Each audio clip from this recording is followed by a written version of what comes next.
Hello sa inyong lahat. Nandito na naman tayo sa ating simple cooking. Ang ating menu ngayon ay ginataang tilapia. Ayan, piprito muna natin yung ating tilapia. Pagkatapos niyan, yung pinagprituhan natin, doon na rin tayo maglalagay ng ating mga ricado. Para nandun pa rin yung lasa ng ating tilapia. Ilagay natin yung ricado natin, yung sibuyas, bawang, luya, at saka yung ating kamatis at ating salay. Ilalagay na natin yung ating tilapia na binalot sa dahon ng pichay. Ilalagyan natin ng pampalasa at yung gata natin.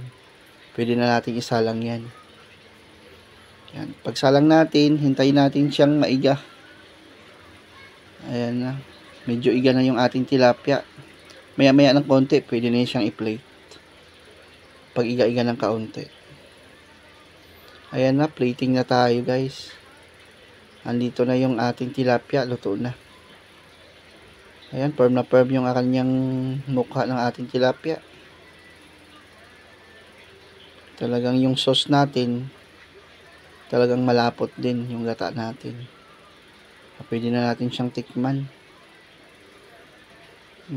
Talagang tamang-tama lang yung talaga yung kanyang texture.